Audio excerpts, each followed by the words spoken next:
A história do avivamento Azusa. Capítulo 3. Ainda mais profundo. O início da obra na Rua H com a Maple. Em 8 de agosto de 1906, aluguei o auditório de uma igreja na esquina das ruas H e Maple para instalar uma missão pentecostal. Fui guiado por Deus a essa igreja em fevereiro. Era, então, ocupada pelo povo do Pilar de Fogo, liderado pela senhora Alma Witt de Denver. Senti que deveria orar por um local para nos reunirmos depois que verifiquei que a igreja do Novo Testamento não estava indo bem. Eu nem sabia da existência daquele prédio até que, sem esperar, o Senhor mostrou um dia. Estava passando por lá e o vi pela primeira vez. Chequei se não estava sendo usado regularmente. Havia sido uma igreja alemã. Por curiosidade, abri a porta, que não estava trancada, e entrei. Verifiquei que pertencia ao grupo Pilar de Fogo. Ajoelhei-me em frente ao altar para orar um pouco. O Senhor falou comigo e senti então a presença do Espírito. No mesmo instante eu estava andando por entre os bancos, tomando posse de tudo para o Pentecostes. Em cima da porta estava escrito: Deus é amor. Isso aconteceu 2 meses antes de começar o trabalho na Rua Azusa. Não procurei mais nenhum prédio, sabendo que Deus lá falara, e aguardei com paciência o momento do Senhor. Uma noite, 6 meses depois, quando passava por lá, ao voltar para casa após uma reunião, vi no edifício uma tabuleta anunciando aluga-se. O prédio estava vazio e o Senhor me falou: esta é a sua igreja. O Pilar de Fogo havia virado fumaça, incapaz de pagar o aluguel. Seus membros haviam sido os opositores mais ferrenhos do trabalho na Rua Azusa. O Senhor esvaziara o local para nós. No dia seguinte, fui levado a falar com o nosso senhorio, o irmão Fred, a respeito do que acontecera. Não pedi que me ajudasse. O próprio Deus me enviara até ele. Perguntou-me quanto era o aluguel. Foi à sala próxima e voltou rapidamente com um cheque de $50 para o primeiro aluguel. Aluguei imediatamente o local. Verdade seja dita, a missão Azusa começou a falhar com relação ao Senhor desde o princípio de sua história. Deus me mostrou um dia que eles se institucionalizariam, apesar de não terem ouvido nenhuma palavra a esse respeito. O Espírito revelou-me isso e fez-me levantar e avisá-los do espírito partidário no trabalho pentecostal. Os santos batizados deveriam formar um único corpo, pois para isso foram chamados e deveriam ser livres, como é livre o Espírito do Senhor, para não se submeter de novo a jugo eclesiástico de escravidão. Gálatas 5:1. Os santos da Igreja do Novo Testamento já haviam tolhido seu progresso dessa mesma forma. Deus queria um grupo renovado, um canal por meio do qual ele pudesse evangelizar o mundo, abençoando todos os povos e todos os crentes. Mas é óbvio que isso não poderia ser alcançado por intermédio de um partido sectário. Essa atitude tem sido a praga causadora da morte de todos os grupos avivados, mais cedo ou mais tarde. A história se repete nesse aspecto. No dia seguinte ao que dei esse aviso na reunião, encontrei do lado de fora da missão Azusa um cartaz em que se lia: Missão Fé Apostólica. O Senhor me falou. Isso foi o que eu lhes disse. Haviam enveredado por esse caminho. É claro que uma atitude partidária não pode ser pentecostal. Não pode haver divisões num verdadeiro Pentecostes. Formar um corpo separado é fazer publicidade de que falhamos como povo de Deus, provando ao mundo que somos incapazes de viver juntos, em vez de levar os povos a crer na salvação que anunciamos, a fim de que todos sejam um, para que o mundo creia que tu me enviaste. João 17:21. A partir daí começaram os problemas e as divisões. Não era mais um espírito livre para todos como fora antes. O trabalho se transformara em mais um partido e corpo rival, como as outras igrejas e seitas da cidade. Não é de se admirar que a oposição feita pelas outras igrejas fosse crescendo. Havíamos sido chamados para abençoar todo o corpo de Cristo, onde quer que se encontrasse. Cristo é um só, e seu corpo só pode ser um. Dividi-lo é destruí-lo, como ocorre com o corpo natural, pois em um só Espírito todos nós fomos batizados em um corpo. A igreja é um organismo, não uma organização humana. Domingo, dia 12 de agosto, começou o trabalho na Rua H com a Maple. O Espírito manifestou-se grandemente, desde a primeira reunião, pois lhe foi dado o controle total. O ambiente era terrível para os pecadores e desviados. Uma pessoa tinha de acertar totalmente a sua vida para conseguir permanecer naquele lugar. O tremor realmente se apoderou dos ímpios. Isaías 33:14. Por alguns dias, pouco fizemos além de prostrar-nos em oração diante do Senhor. O ambiente era santo e sagrado demais para que alguém tentasse ministrar. Como os sacerdotes no antigo tabernáculo, a glória era tamanha que não se podia ministrar. Tivemos grandes batalhas com pretendentes carnais e impostores, mas Deus deu-nos a vitória. O Espírito muito se entristeceu com os espíritos contestadores. Por algum tempo, a atmosfera naquele lugar foi de maior espiritualidade do que em Azusa. Deus estava conosco de forma tão maravilhosa que a própria atmosfera do céu parecia envolver-nos. O peso da glória era tal que só podíamos permanecer prostrados com o rosto em terra. Por muito tempo não conseguíamos nem sequer ficar sentados. Todos mantinham o rosto no chão, alguns durante o culto inteiro. Raramente eu conseguia sair dessa posição, prostrado inteiramente com o rosto no chão. Havia no salão uma pequena plataforma de uns 30 centímetros de altura quando alugamos a igreja. Eu costumava ficar prostrado ali enquanto Deus comandava as reuniões. As reuniões eram dele. Todas as noites o poder de Deus se manifestava com força total. Era tão glorioso, o Senhor se tornava quase visível de tão real que era. Tínhamos muito trabalho com pregadores estranhos que queriam pregar. De todos parecia que eram eles os que tinham menos juízo. Não sabiam o bastante para permanecer em silêncio na presença de Deus. Gostavam de ouvir a si mesmos. Mas muitos pregadores pareciam morrer nessas reuniões. A cidade estava cheia deles, como acontece até hoje, faziam um trabalho vazio, como pisar sobre vagens secas. Ajuntamos um verdadeiro quintal de ossos secos. Sempre reconhecemos Azusa como a matriz e nunca houve atrito ou ciúme entre nós. Visitamos uns aos outros. O irmão Seimo reuniu-se conosco muitas vezes. Naquela época escrevi o seguinte: as reuniões estão maravilhosas. Ontem foi a melhor a que eu já assisti. O poder de Deus dominou o ambiente durante o dia inteiro. A igreja esteve cheia. Total convicção tomou conta do povo. O Espírito dirigiu a reunião do princípio ao fim. Não havia programa e quase não houve oportunidade para fazer os avisos necessários. Não houve nem sequer uma tentativa de pregar. Algumas mensagens foram dadas pelo Espírito. Todos estavam livres para obedecer a Deus. O altar esteve cheio de algumas sequiosas o dia inteiro. A esposa de um pastor metodista independente recebeu o poderoso batismo e falou em uma língua que parecia chinês.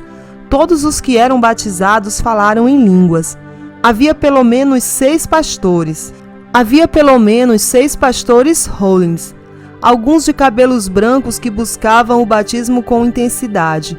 Eram homens respeitáveis que inspiravam confiança por causa dos seus muitos anos de serviços frutíferos. Simplesmente levantaram as mãos diante dessa revelação do Senhor e buscaram seu Pentecostes. O presidente da igreja Hollins, do sul da Califórnia, foi um dos primeiros a chegar ao altar buscando com toda a sinceridade. Outra feita escrevi no mesmo jornal. O Espírito não permite interferência humana nas reuniões. Às vezes passa por cima dos erros como se não os visse. e outras vezes tira os erros do caminho. Coisas que normalmente pensamos em corrigir são deixadas de lado, evitando assim calamidades maiores.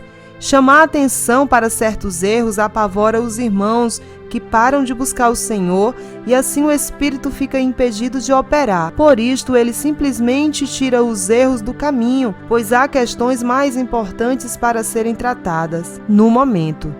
Tentamos não valorizar o poder de Satanás. Estamos em lugar disso, pregando a respeito de um grande Cristo. Deus está usando os pequeninos. O inimigo está fazendo tudo para quebrar nossa união por meio de divergências doutrinárias. Devemos preservar a união do Espírito de qualquer forma. Algumas coisas podem ser ajustadas depois. São menos importantes. Deus nunca colocará esse trabalho nas mãos de homens. Se um dia ficar sob o controle de homens, estará liquidado. Muitos se uniriam a nós se não tivessem de humilhar-se e abandonar a exaltação da mente natural. Minha experiência com línguas. No dia 16 de agosto, à tarde, o Espírito me usou para se manifestar em estranhas. Estávamos em 7 na ocasião. Era um dia de semana. Após alguns testemunhos e louvor, tudo ficou quieto. Eu andava silenciosamente de um lado para o outro, louvando ao Senhor no meu espírito. De repente pensei ouvir na minha alma, não com os ouvidos naturais, uma voz forte falando uma língua que eu não conhecia. Mais tarde ouvi a respeito de uma experiência semelhante na Índia. Parecia arrebatar-me e satisfazer totalmente toda a tendência ao louvor que estava presa dentro de mim.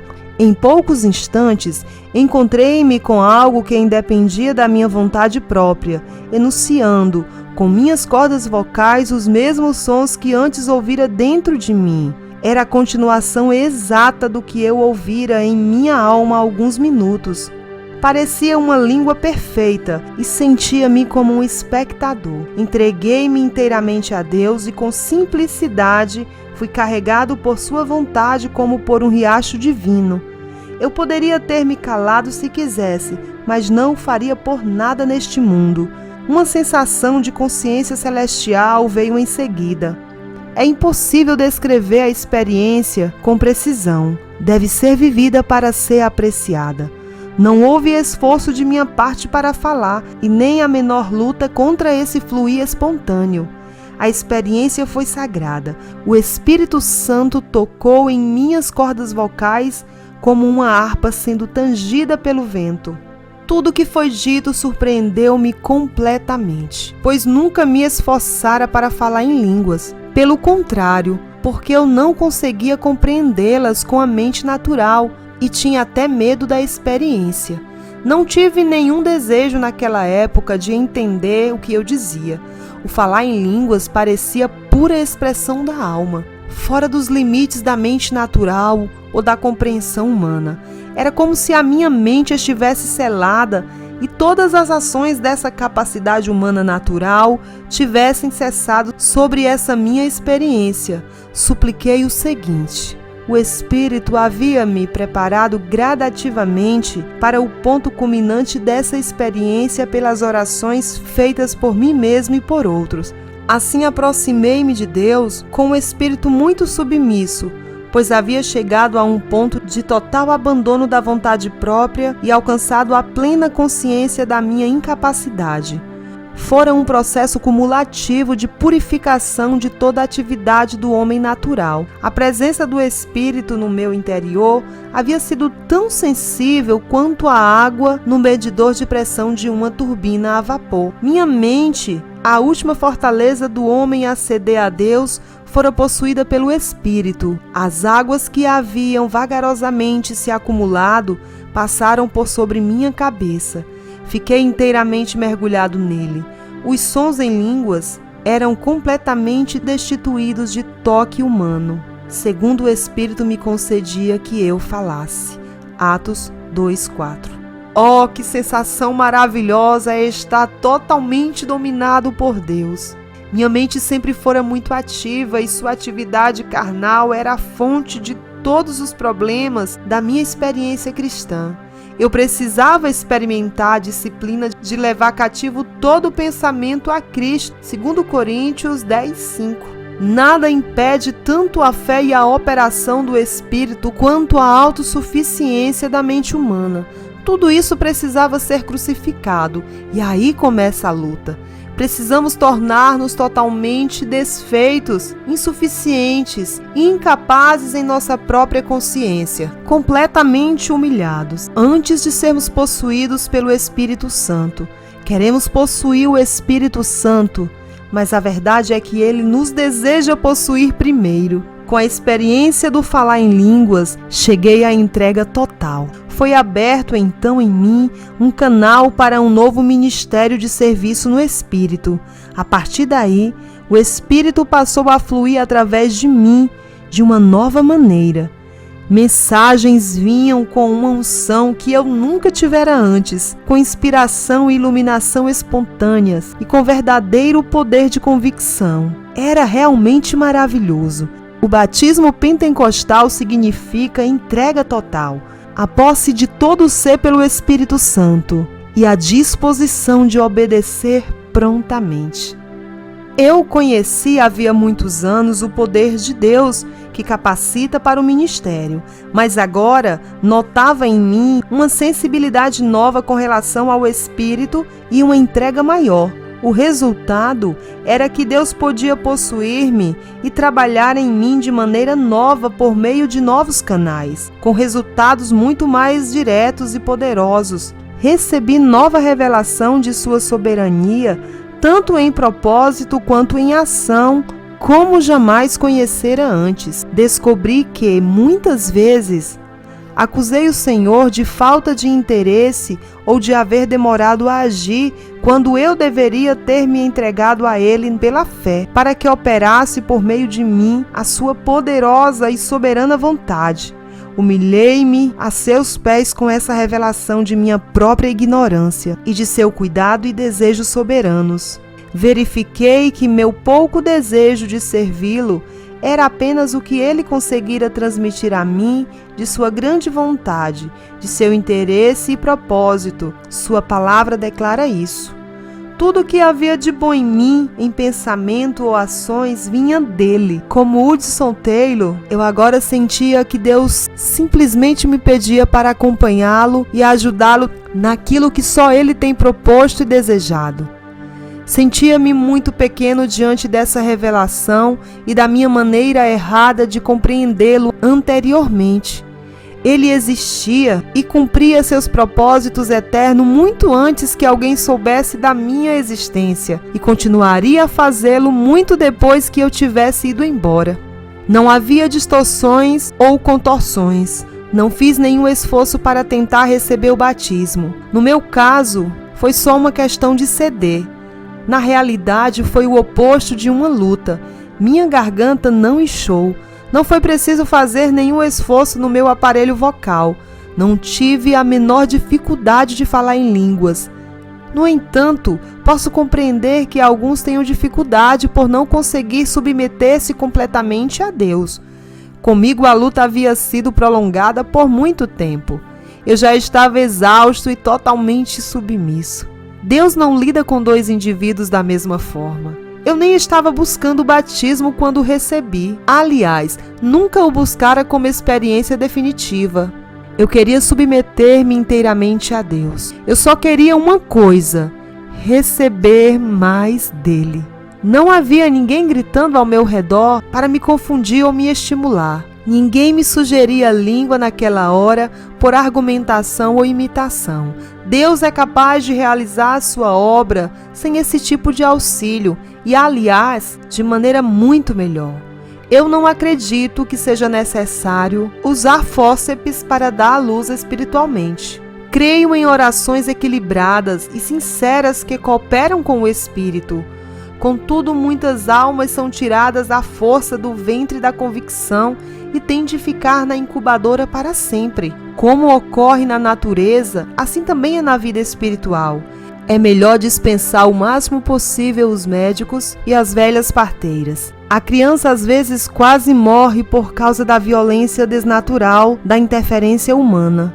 Um bando de chacais lutando por uma presa talvez não seja mais feroz do que aquilo que vemos em certas ocasiões. Em um parto normal, o melhor é deixar a mãe em paz enquanto for possível. Podemos ficar ao lado encorajando-a, mas não forçando o trabalho de parto. Os partos naturais são os melhores. Antes disso, Deus me limitara principalmente ao ministério da intercessão e profecia, até que eu chegasse a esse estado de total entrega ao Espírito. Agora chegara a hora de sair novamente com o ministério ativo. Meu dia de Pentecostes se cumprira. O canal fora desobstruído e as águas vivas haviam jorrado. As portas do meu ministério abriram-se de par em par com apenas um toque da soberana mão de Deus.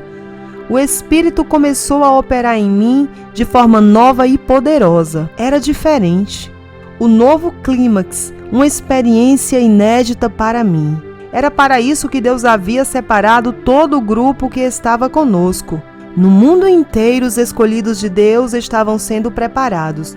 Os resultados disso já fazem parte da história. Na realidade, isso se tornou um marco na história da igreja, tão definido e diferente quanto a ação do Espírito no tempo de Lutero ou Wesley, e com dimensão muito maior. E ainda não vimos a história completa.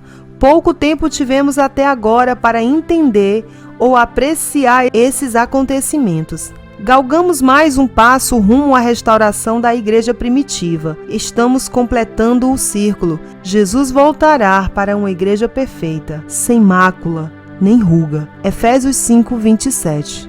Ele está voltando para um corpo, não para uma dúzia de corpos. Ele é o cabeça, e como tal, não é uma monstruosidade com mais de 100 corpos, a fim de que todos sejam um, para que o mundo creia. João 17:21.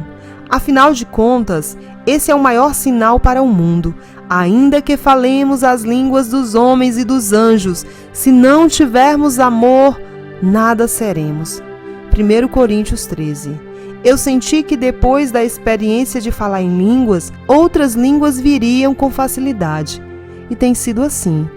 Também aprendi a cantar no Espírito, embora eu não seja cantor e não conheça música.